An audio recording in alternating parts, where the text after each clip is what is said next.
नमस्कार दोस्तों, मैं बलवंत मीणा एक बार फिर से अपने YouTube channel snake lover BK में आपका स्वागत करता हूँ। दोस्तों, हम आज एक विशेष प्रकार के टॉपिक पे बात करने जा रहे हैं जिसमें झाड़ फूक है।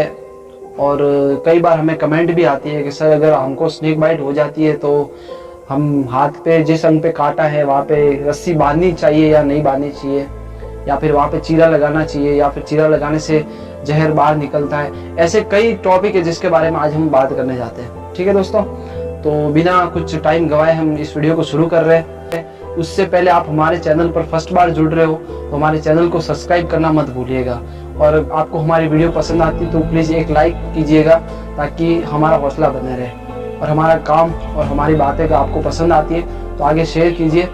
इससे क्या होगा कि और लोगों को जानकारी मिल सकेगी स्नेक बाइट के बारे में और लोग बच सकेंगे।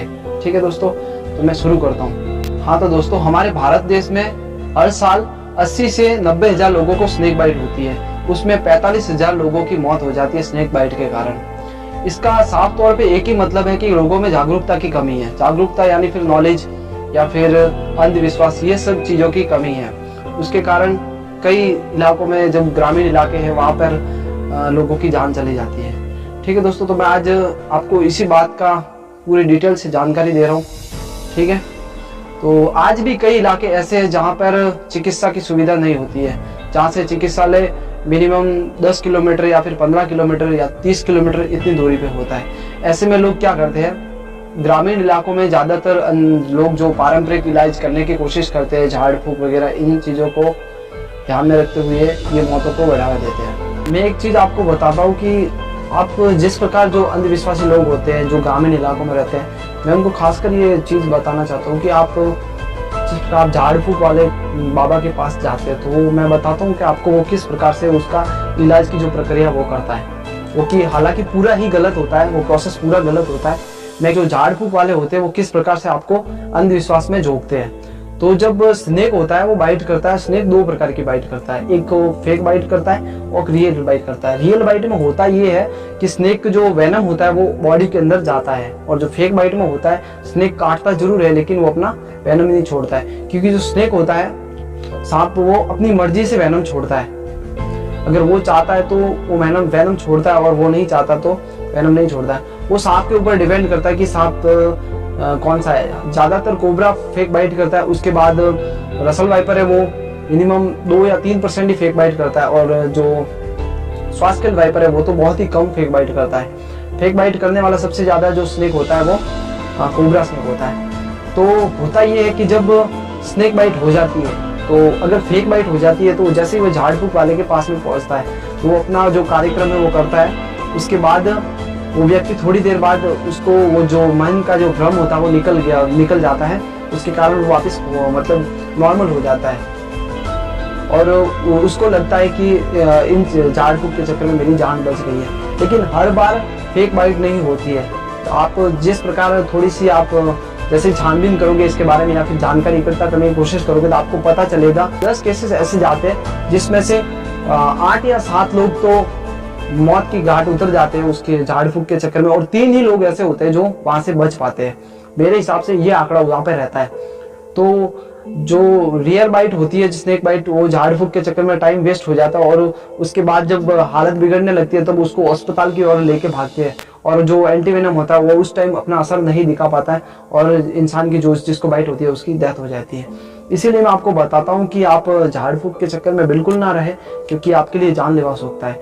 क्योंकि साइंस ने इसके लिए एंटीवेनम बना रखा है, तो आप झाड़ फूक के चक्कर में अपना टाइम ना गवाए और उस पीड़ित व्यक्ति को अस्पताल ले जाए। ठीक है दोस्तों, दूसरी जो बात होती है, हमारी जो WHO की 2004 में इन्होंने एक रिपोर्ट जारी की थी, उसके दौरान इस जो संख्या है उसमें काफ़ी सुधार आ चुका है। लोगों ने काफ़ी हद तक सांपों के बारे में जानकारी अच्छी इकट्ठा करना स्टार्ट कर दिया है, और बाकी जो स्नेक कैचर है उनकी भी मदद के कारण अब जो स्नेक बाइट के कारण जो मौत होती है उनकी जो संख्या होती है उनके अंदर गिरावट आ गई है। ठीक है दोस्तों, तो सर्पदंश का एकमात्र इलाज एंटीवेनम है। एंटीवेनम एक इंजेक्शन होता है जो कि सांप काटने पर, किसी भी प्रकार का अगर सांप स्नेक बाइट होती है तो वो आपकी बॉडी में एंटीवेनम दिया जाता है।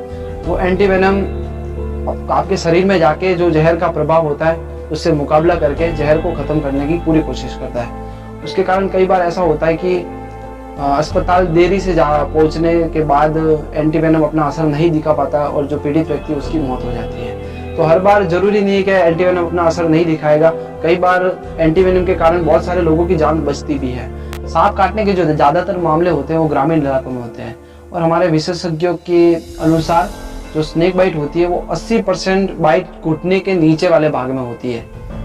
तो आप लॉन्ग शूज या फिर और इन चीज़ों का इस्तेमाल करके स्नेक बाइट से बच सकते हो।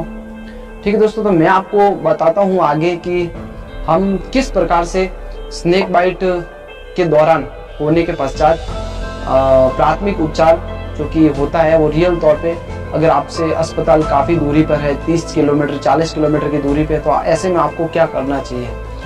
तो सुनिए दोस्तों,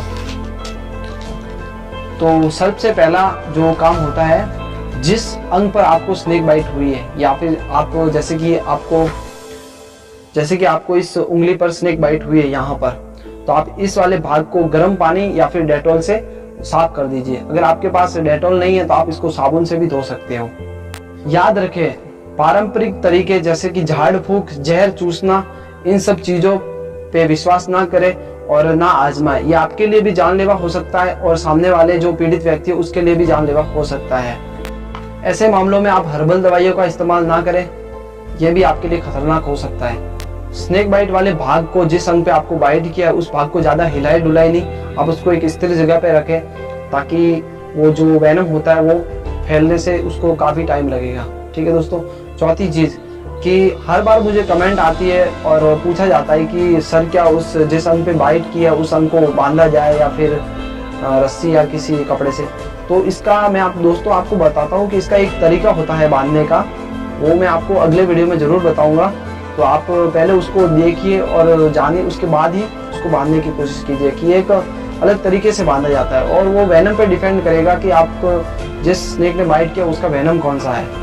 इसीलिए आपको पूरी जानकारी होनी चाहिए बांधने के लिए, उसके बाद ही उसको बांधे।